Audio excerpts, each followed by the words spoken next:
ദൈവ തിരുനാമത്തിൻ്റെ മഹത്വമുണ്ടാകട്ടെ. പ്രതികാരദാഹത്തോടെയുള്ള ഓട്ടപ്രയാണത്തിലാണ് ഇന്ന് ലോകം. മുറിവേൽപ്പിച്ചവരും മുറിവേറ്റവരും തമ്മിലുള്ള ഏറ്റുമുട്ടലാണ് കുടുംബത്തിലും ദാമ്പത്യത്തിലും സഭകളിലും രാഷ്ട്രീയത്തിലും കലാപങ്ങൾക്കും രക്തച്ചൊരിച്ചിലിനും നരഹത്യക്കുമൊക്കെ കാരണമാകുന്നത്. സൗഹൃദത്തിലും സാഹോദര്യ ബന്ധത്തിലും കഴിയേണ്ട ദൈവത്തിൻ്റെ മക്കൾക്കിടയിൽ വിരുദ്ധതകളുടെ പ്രതിസന്ധി ഉണ്ടാക്കുന്നത് വാസ്തവത്തിൽ ആരാണ്? നമ്മുടെ ജീവിതത്തിലെ അമൂല്യമായ ചില ബന്ധങ്ങൾ തകർന്നതിൻ്റെ പിന്നിലെ കാരണങ്ങളും കാരണക്കാരുമൊക്കെ ആരാണെന്ന് നമ്മൾ വസ്തുനിഷ്ഠമായി വിലയിരുത്തിയിട്ടുണ്ടോ? എല്ലാ കുറ്റങ്ങളും പരിഭവങ്ങളും ശത്രുവിൻ്റെ മേൽ ആരോപിക്കുമ്പോൾ വാസ്തവത്തിൽ യഥാർത്ഥ ശത്രുവിനെ തിരിച്ചറിയാൻ നമുക്ക് കഴിയാതെ പോകാറുണ്ട്. ആരാണ് യഥാർത്ഥ ശത്രു? നമ്മൾ ശത്രുക്കളായി കാണുന്നവരും വെറുക്കുന്നവരുമല്ല യഥാർത്ഥ ശത്രുക്കളെന്നാണ് പൗലോസ് അപ്പോസ്തലൻ എഫേസ്യ ലേഖനം 6-ാം അധ്യായത്തിൽ പറയുന്നത്. നമുക്ക് പോരാട്ടമുള്ളത് ജഡരക്തങ്ങളോടല്ല, വാഴ്ചകളോടും അധികാരങ്ങളോടും ഈ അന്ധകാരത്തിൻ്റെ ലോകാധിപതികളോടും സർലോകത്തിലെ ദുഷ്ടാത്മസേനകളോടും അത്രേ.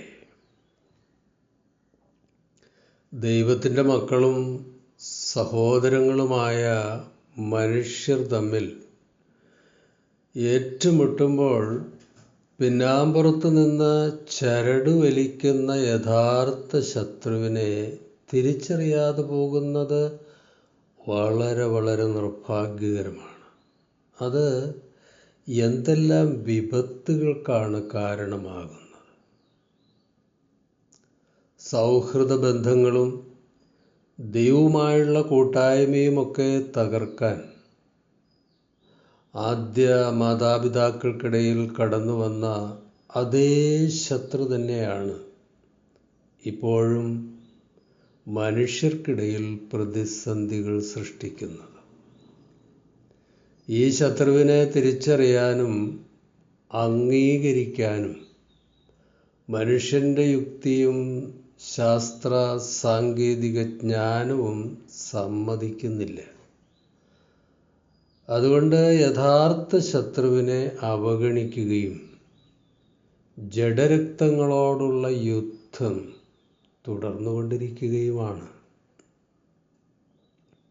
നിന്റെ രാജ്യം വരേണമേ, നിന്റെ തിരുവിഷ്ടം സ്വർഗത്തിലെ പോലെ ഭൂമിയിലുമാകണമേ എന്ന പ്രാർത്ഥന സഫലമാകാതിരിക്കാൻ തന്ത്രങ്ങളും പദ്ധതികളും ഒരുക്കുന്ന നിഷേധശക്തികൾ മനുഷ്യർക്കിടയിൽ വളരെ വളരെ സജീവമാണ്. അതുകൊണ്ടാണ് നമ്മുടെ കർത്താവ് പ്രാർത്ഥിക്കാൻ പഠിപ്പിച്ചപ്പോൾ കൈസറിൽ നിന്നും യഹൂദന്മാരിൽ നിന്നും ഞങ്ങളെ രക്ഷിക്കണമേ എന്ന് പ്രാർത്ഥിക്കുന്നതിന് പകരം ദുഷ്ടനിൽ നിന്ന് ഞങ്ങളെ രക്ഷിക്കണമേ എന്ന് പ്രാർത്ഥിക്കുവാൻ പഠിപ്പിച്ചത്. മുറിവേൽപ്പിക്കുന്ന ശത്രുവായി ഒരാൾ നമ്മുടെ ജീവിതത്തിൽ കടന്നു വരുമ്പോൾ പ്രതിരോധ പ്രവർത്തനങ്ങൾക്ക് മുതിരുന്നതിന് മുമ്പ് യഥാർത്ഥ ശത്രുവിനെ നാം തിരിച്ചറിയണം. ജഡരക്തങ്ങളോട് ഏറ്റുമുട്ടാതെ അവരെ ആയുധമാക്കുന്ന റിയൽ ശത്രുവിനെയാണ് നമ്മൾ ടാർഗറ്റ് ചെയ്യേണ്ടത്. നമ്മുടെ സഹോദരങ്ങളിൽ നിന്ന് മുറിവേൽക്കുമ്പോൾ തിരിച്ച് മുറിവേൽപ്പിക്കുന്നതിന് പകരം 2 ക്രിസ്തീയ സമീപനങ്ങൾ സ്വീകരിക്കുന്നത് ജഡരക്തങ്ങളോടുള്ള അനാവശ്യ ഏറ്റുമുട്ടലുകൾ ഒഴിവാക്കാൻ തീർച്ചയായും സഹായിക്കും. ഒന്നാമത്തെ സമീപനം, നിങ്ങളെ ഉപദ്രവിക്കുന്നവർക്ക് വേണ്ടി പ്രാർത്ഥിക്കുക എന്ന നമ്മുടെ കർത്താവിൻ്റെ ഉപദേശമാണ്. ഇത് തികച്ചും അപ്രായോഗികമായ ഉപദേശമാണെന്ന് പലപ്പോഴും നമുക്ക് തോന്നിയേക്കാം. ഒരുപക്ഷെ ഇതനുസരിക്കാൻ നമ്മുടെ കോമൺ സെൻസും യുക്തിബോധവും ഈഗോയുമൊന്നും സമ്മതിച്ചെന്നും വരില്ല. പക്ഷേ അദൃശ്യനായ ശത്രുവാണ് നിങ്ങൾക്ക് പ്രതിസന്ധി ഉണ്ടാക്കാൻ ചിലരിലൂടെ ശ്രമിക്കുന്നത് എന്ന സത്യം തിരിച്ചറിയുമ്പോൾ, അംഗീകരിക്കുമ്പോൾ ജഡരക്തങ്ങളോടുള്ള പ്രതികാര മനോഭാവം തീർച്ചയായും മാറും. ക്രിസ്തുവിൻ്റെ അരുമശിഷ്യനായിരുന്ന യൂദാസ് എങ്ങനെയാണ് വഞ്ചകനായി മാറിയത്? എപ്പോഴാണ് അത് സംഭവിച്ചത്? തിരുവചനം അത് വ്യക്തമാക്കുന്നുണ്ട്. യോഹന്നാൻ 13-ാം അധ്യായം 26-27 വാക്യങ്ങൾ. യേശു കണ്ണം മുക്കി ശീമോൻ ഇസ്കരിയോത്താവിൻ്റെ മകനായ യൂദയ്ക്ക് കൊടുത്തു. അത് വാങ്ങിയ ഉടനെ സാത്താൻ അവനിൽ കടന്നു. ദ്രവ്യാഗ്രഹത്തിലൂടെ യൂദാസിൻ്റെ അകത്ത് കടന്ന സാത്താൻ പരസ്യമായി ഗുരുവിനെ ഒറ്റിക്കൊടുക്കുവാനുള്ള ഹൃദയകാഠിന്യം അവനിലുണ്ടാക്കി. മരണഭയത്തിലൂടെ പത്രോസിൻ്റെ ഹൃദയത്തിൽ കടന്ന സാത്താൻ പരസ്യമായി ഗുരുവിനെ തള്ളിപ്പറയുവാൻ ഹൃദയശൂന്യനാക്കി മാറ്റി. യുക്തിചിന്തയിലൂടെ തോമസിൻ്റെ ഹൃദയത്തിൽ കടന്ന സാത്താൻ കണ്ടാൽ മാത്രമേ വിശ്വസിക്കൂ എന്ന് നിർബന്ധം പിടിച്ച അവിശ്വാസിയാക്കി മാറ്റി. വളരെ വിലപ്പെട്ടതും സൗഹൃദപൂർണവുമായ പല സുഹൃബന്ധങ്ങളും എത്ര പെട്ടെന്നാണ് തകർന്നു പോയത് അല്ലേ? എന്തായിരുന്നു അതിൻ്റെ പിന്നിലെ കാരണം? സാത്താൻ നമ്മുടെ പ്രിയപ്പെട്ടവരിൽ പ്രവേശിച്ച് സംശയവും തെറ്റിദ്ധാരണയും മിഥ്യാഭിമാനവുമാകുന്ന നിഷേധ വികാര കൊടുങ്കാറ്റുകൾ കൊണ്ട് അവരുടെ സമനില തെറ്റിച്ചു. അപ്പോൾ ബന്ധത്തിൻ്റെ അടിത്തറ ഇളകി. വാസ്തവത്തിൽ ശത്രു നമ്മുടെ പ്രിയപ്പെട്ടവരല്ല, അയൽക്കാരല്ല, പിന്നണിയിലെ സാത്താനാണ്. നമ്മൾ മാപ്പ് കൊടുക്കുകയും പ്രാർത്ഥിക്കുകയും ചെയ്യുമ്പോൾ അദൃശ്യ ശത്രു പരാജയപ്പെട്ട് പിന്മാറും. അതുകൊണ്ടാണ് ഉപദ്രവിക്കുന്നവർക്ക് വേണ്ടി, അവരുടെ തിരിച്ചറിവിനു വേണ്ടി പ്രാർത്ഥിക്കാൻ കർത്താവ് ഉപദേശിച്ചത്. ഈ പ്രാർത്ഥന നമ്മുടെ ആന്തരിക മുറിവുകളെ സൗഖ്യമാക്കും. ദൈവത്തിൻ്റെ സ്തോത്രം. ശത്രുക്കൾക്കുള്ള പ്രതികാരം കർത്താവിനെ ഏൽപ്പിക്കുക എന്നതാണ് രണ്ടാമത്തെ സമീപനം.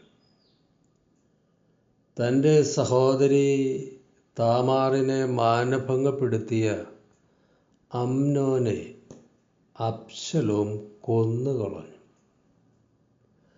അബ്ശലോം പ്രതികാരത്തിന് മുതിർന്നത് ദൈവം സ്ഥാപിച്ച അധികാര സംവിധാനങ്ങളോടുള്ള ഒരു വെല്ലുവിളിയായിരുന്നു. റോമാലേഖനം 13-ാം. ഏതു മനുഷ്യനും ശ്രേഷ്ഠ അധികാരങ്ങൾക്ക് കീഴടങ്ങട്ടെ. ദൈവത്താൽ അല്ലാതെ ഒരധികാരവുമില്ലല്ലോ. ഉള്ള അധികാരങ്ങളോ ദൈവത്താൽ നിയമിക്കപ്പെട്ടിരിക്കുന്നു.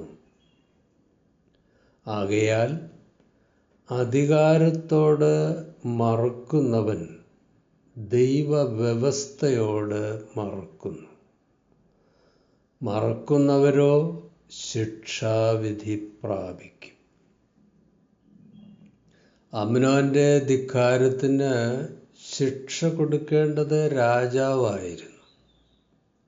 എന്നാൽ നിഷേധശക്തികൾ അബ്ശലോമിൻ്റെ ഹൃദയത്തെ അട്ടിമറിച്ച് പ്രതികാരം നടത്തിയത് ദൈവഹിതത്തിന് എതിരായിരുന്നു. പലപ്പോഴും അധികാരികൾ നീതിപൂർവം പ്രവർത്തിക്കാത്തത് കൊണ്ടാണ് ജനത്തിന് അധികാരം കയ്യിലെടുക്കേണ്ടി വരുന്നത്.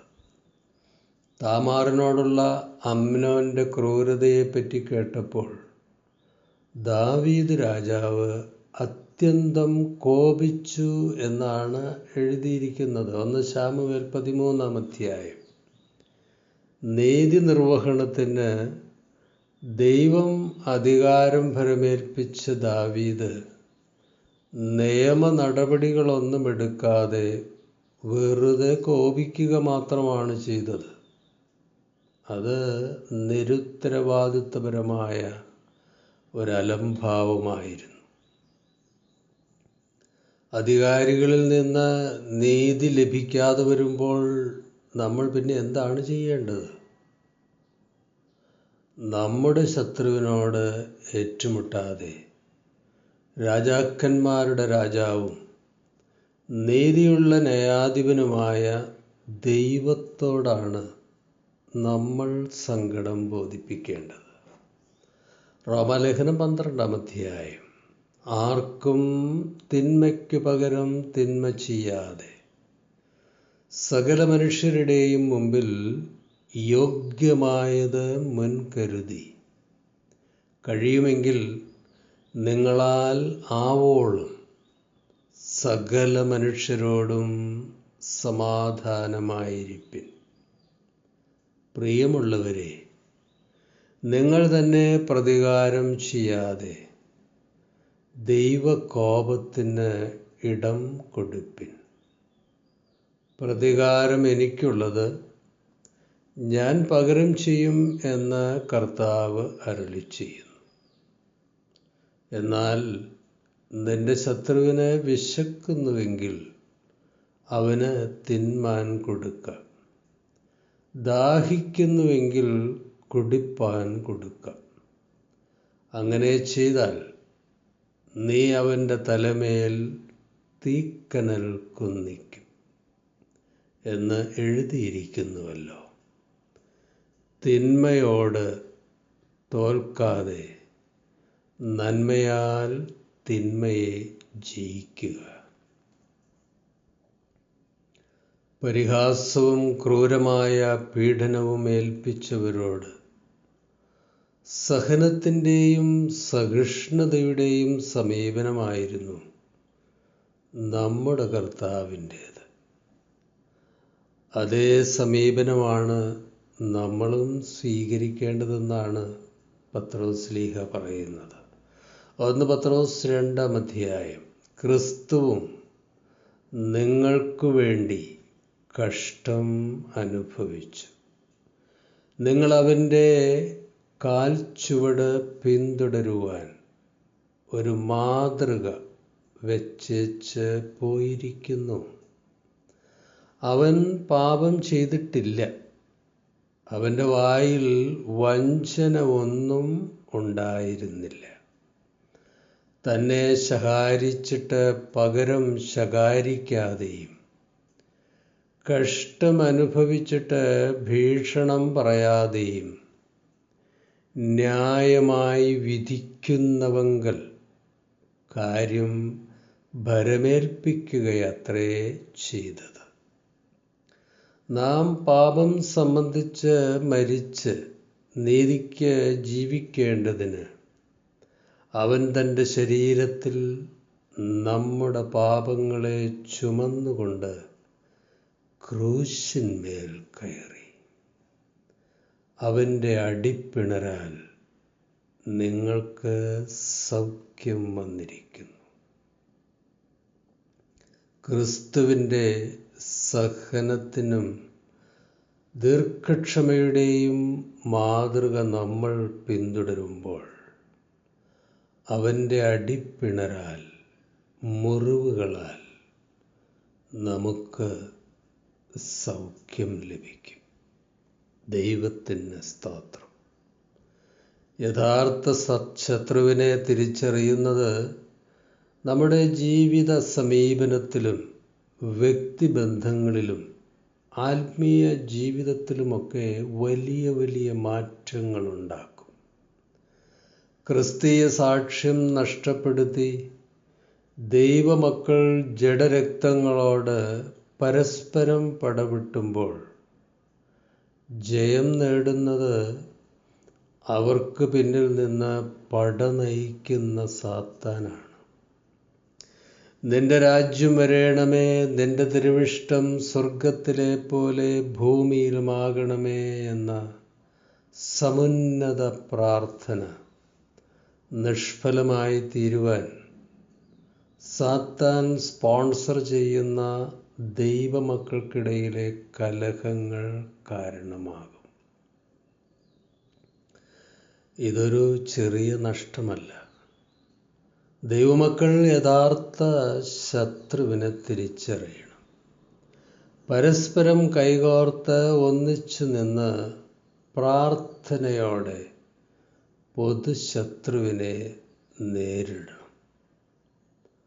ആത്മീയ നേതൃത്വത്തെയും വിശ്വാസികളുടെയും മനസ്സിൽ സാത്താൻ വിഗ്രഹങ്ങളായി സ്ഥാപിച്ചിരിക്കുന്ന അധികാര സ്ഥാനമാനങ്ങളും സ്വർണവും വെള്ളിയും സമ്പത്തുമൊക്കെ ചപ്പുചവറായി എണ്ണുവാനും വിറ്റ് ദരിദ്രർക്ക് കൊടുക്കാനും ദൈവമക്കൾ തയ്യാറായാൽ സാത്താൻ തോറ്റുപോകും. അധികാരങ്ങളും സ്ഥാവര ജംഗമ വസ്തുക്കളുമൊക്കെ ഇവിടെ ഉപേക്ഷിച്ച് നിത്യകൂടാരത്തിൽ ദൈവത്തോട് ചേർന്ന് ഒരുമിച്ച് ആരാധിക്കേണ്ട സഹോദരങ്ങളാണ് നമ്മളെന്ന സത്യം, പരമസത്യം നമ്മളൊരിക്കലും മറക്കരുത്. അധികാരത്തിനും സ്വത്തിനും വേണ്ടി പടവെട്ടിയവരൊന്നും അന്ത്യയാത്രയിൽ ഒന്നും കൂടെ കൊണ്ടുപോയിട്ടില്ല. ഇപ്പോൾ പടവെട്ടിക്കൊണ്ടിരിക്കുന്നവരും ലഗേജില്ലാത്ത മടക്കയാത്രയിൽ ഒന്നും കൊണ്ടുപോകാനും പോകുന്നില്ല. ജഡരക്തങ്ങളോട് ഏറ്റുമുട്ടുന്നതിന് പകരം സർവായുധ വർഗങ്ങൾ ധരിച്ച് ഒരുമിച്ച് നിന്ന് യഥാർത്ഥ ശത്രുവിനെ നേരിട്ടാൽ അദൃശ്യ ശത്രുനിരകൾ തോറ്റു പിന്മാറും. മനസ്സിലെ സംഘർഷങ്ങളും ശത്രുതാ മനോഭാവങ്ങളുമൊക്കെ എന്നേക്കുമായി നീങ്ങിപ്പോകും. നമുക്ക് പോരാട്ടമുള്ളത് ജഡരക്തങ്ങളോടല്ല, വാഴ്ചകളോടും അധികാരങ്ങളോടും ഈ അന്ധകാരത്തിൻ്റെ ലോകാധിപതികളോടും സർലോകത്തിലെ ദുഷ്ടാത്മസേനകളോടുമത്രേ. ദൈവമേ, ഹൃദയവാതുക്കൽ കിടക്കുന്ന പാപവും അതിൻ്റെ ഉടമസ്ഥനായ സാത്താന്യ ശക്തികളും ഞങ്ങളിലും പ്രിയപ്പെട്ടവരിലും ഉണ്ടാക്കുന്ന സംശയങ്ങളും തെറ്റിദ്ധാരണകളും തിരിച്ചറിയുവാനും അനാവശ്യ നിഴൽ യുദ്ധങ്ങൾ ഒഴിവാക്കുവാനും ഞങ്ങൾക്ക് പരിശുദ്ധാത്മ ദർശനവും സഹനവും ദീർഘക്ഷമയും ഉൾക്കാഴ്ചയും തന്ന് സഹായിക്കണമെന്ന് യേശുക്രിസ്തുവിൻ്റെ നിസ്തുലനാമത്തിൽ അപേക്ഷിക്കുന്നു. കൃപയോടെ കേൾക്കണമേ. ശുഭാശംസകളോടെ എ പി ജോർജ് അച്ഛൻ.